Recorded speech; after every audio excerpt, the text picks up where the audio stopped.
All right, here we are again. Vegas Horse Pools Proxy, Circa Million, Circa Survivor for those few that are left. Saturday night, I'm on the road at the laundromat after dropping off my son to the homecoming. As I tweeted yesterday, first football game, high school football game I went to last night. You know, this American world that I've seen lots of in TV and movies like Grease back in the day. I'm starting to live it. So, what do we got this week, Scott? Oh, it's been a crazy, crazy weekend. I have to admit, I'm a little bit heartbroken right now. We saw a terrible football game last night that I still cannot believe Nebraska didn't win. But we're going to go ahead and soldier on. Let's talk a little bit here about the millions, even though I'm a little bit heartbroken. Yeah, I Um, wasn't. I wasn't going to raise this one. I thought I'd leave this one to you. yeah, it's all I've been able to think about since the game. So very, very disappointed, very shocked at the outcome. I've been broadcasting all these virtual games because I've been hearing from a lot of originators that they're actually taking the statistics out of the virtual game and putting it into their models. So I thought I could just do a little shortcut, just play the game on the game. And so far, that's not as been successful as I thought it was going to be. So Okay. we'll go ahead and get started here with the report and see if I can forget about Nebraska for a minute here. The I want to talk about Survivor first because when I talk about Survivor, you're going to be a little bit shocked because I feel like it's deja vu all over again. Isn't it Because what? meaning Cincinnati, Cincinnati, Cincinnati. 34% of the people that use VHP proxy have Cincinnati again in the survivor pool. So we know those aren't the same people that had them last time because all I those people am. are not. So I am the same person that Cincinnati decimated by 40% the first time around.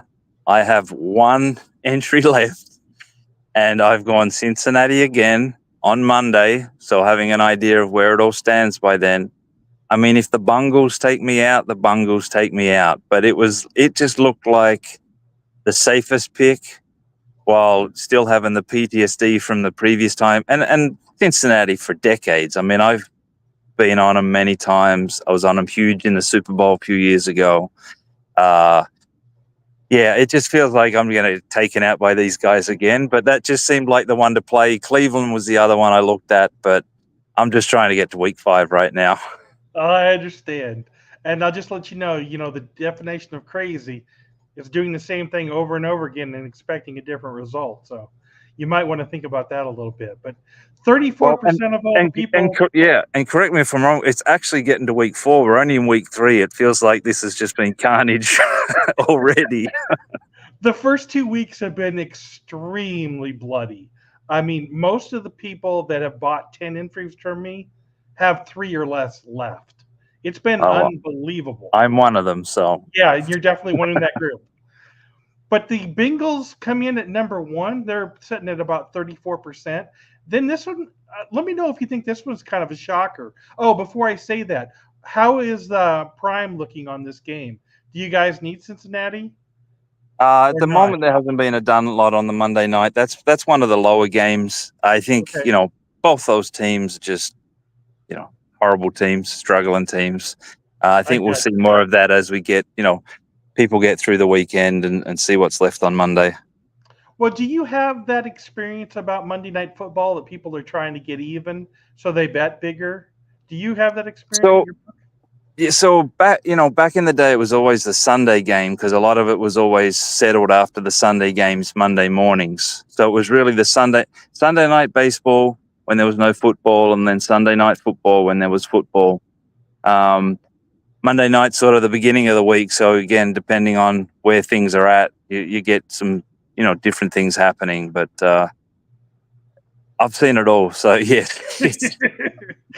I could definitely see that happening. Well, tell me what you think about number two. Number two comes in at 21%, and that's our hometown Raiders here. I know you did not have a pick on this one because you used it on the Bengals, but what did you think about the Raiders in this spot? the Raiders are a bit like the Bengals. Like they're just. I know it's Carolina. I know Carolina look like the worst football team in the entire league right now. Um, but it's the Raiders again. can't fault anyone tipping into that one. It's as good as time as any to use them. So it's just, I'm not surprised by the numbers of that one. Okay. Well, there's only one other one that has a significant following on my proxy service, and that is, in fact, the Cleveland Browns, sitting at 13%.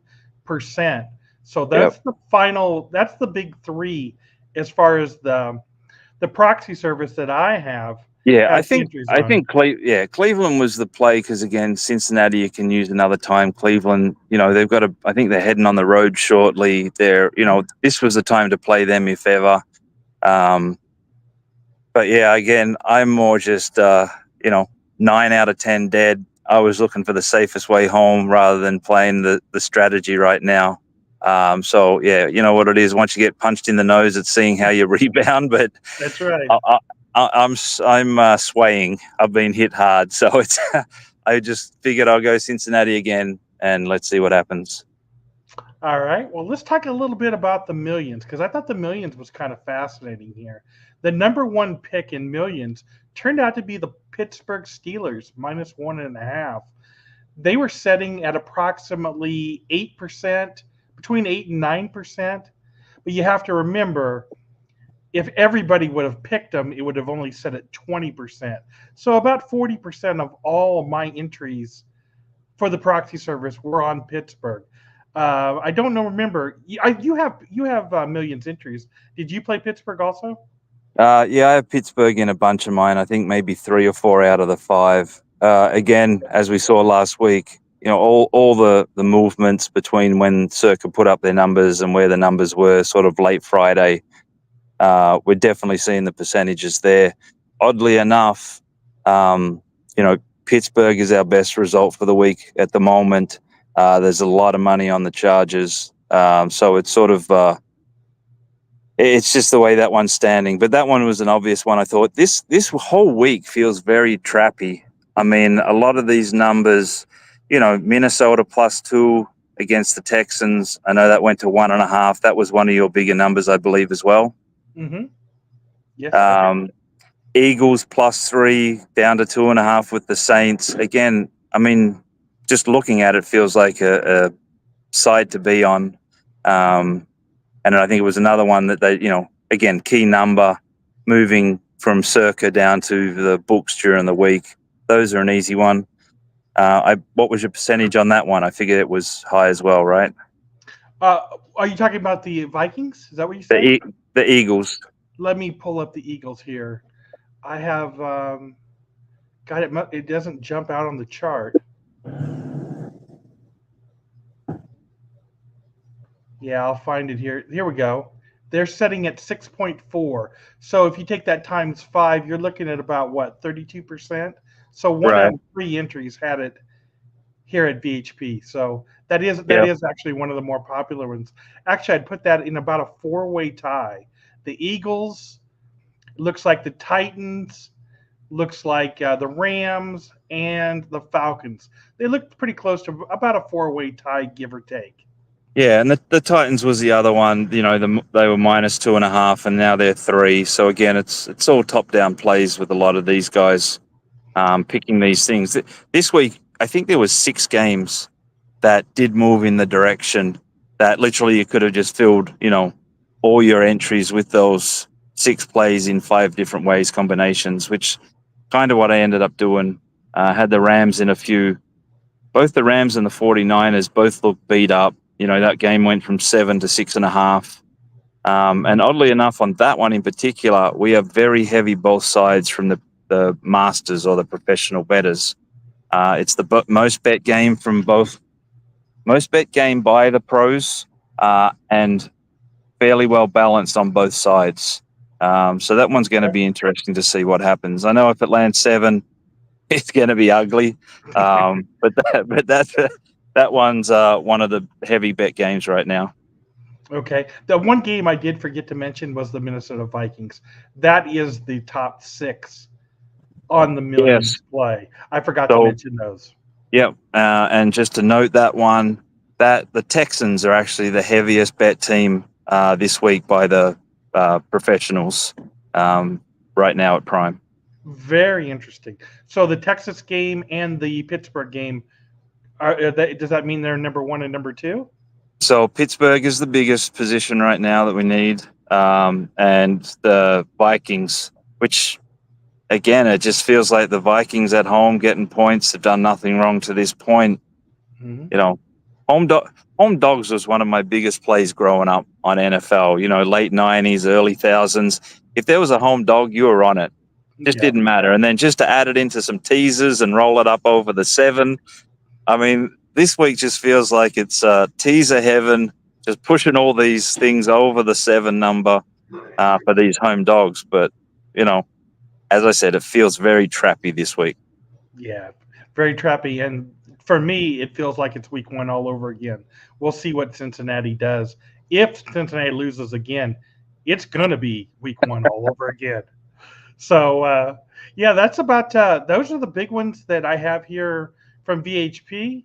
And it looks like I don't see any big movements right now on spank odds. Let me look over there and see if I see anything lighting up on the board right now. Looks like there's nothing currently moving. So no breaking news or anything. I know there was some big talk this morning about the Packers and their quarterback Love. Was he going to play or was he not going to play? And Right. apparently the Steelers had a offensive lineman with some question marks. So a little bit of injury news this morning, but other than that, everything looks good. I guess you're going to be cheering for Pittsburgh. You're going to be cheering against the Titans. Not the Titans. What was the other team? Texans. Yeah, Texans. Minnesota Texans. A couple of other interesting things I noticed on the charts was Carolina Raiders game was actually a very big volume game both ways, fairly well balanced, but backers on both sides. And then the other one that had really big money on it was Miami, heavy on Miami plus the points against Seattle. So again, you know, I mean, after 2 weeks, I would say no score or no result will surprise me. Well, how can any of these results surprise us after those first 2 weeks?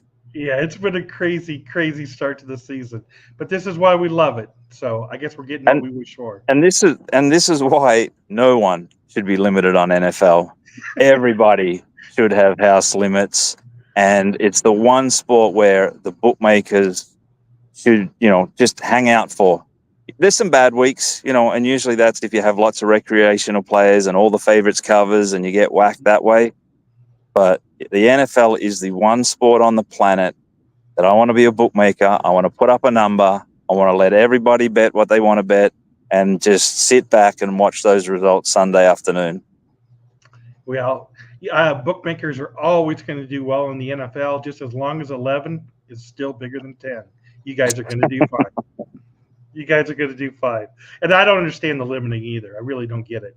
But I think that's about all we have for this show right here. Adam, unless you got anything great to close with. No, I think we laid out a lot of information this week. I think, again, let's see what happens with some of these home dogs and some of these games where the line just looks a little bit juicy. And hopefully Cincinnati win Monday night and we can talk about Survivor next week. Because if I'm not in it, I'm not talking it. So. I don't blame you. I don't blame you. Okay, well, the game I want to watch is Pittsburgh. My wife's from Pittsburgh, so she's a big fan of those guys. So that's the game I want to watch, especially since I know Prime needs them. So that's a great combination for me. Yeah, and that game also is one of those old time plays of playing the first half on the home team for the west to east 1 p.m. game or 10 a.m. game. You know, that flying 3 hours that travel, and that's changed in these days. But again, late 90s, early thousands, that was the play. Was almost unmissable early on, but it's evened out a bit more. And I think the Chargers actually went east last week or the week before, and well in front after the first half. But yeah, it's probably one I'll end up on. That sounds good to me. Well, I appreciate your time here, Adam. I'll go ahead and let you close us out. All right. Well, that's it for another week, and all the best to everyone on the millions. I started strong. I had a horrible week last week, and you know, for Christ's sake, Bengals, just get through this week, and then I can at least go another week and see what happens. So, all the best to everyone on the Survivor. Yeah, and I just want to let everybody know, go Big Red. All right. Great. Thanks. Thank you.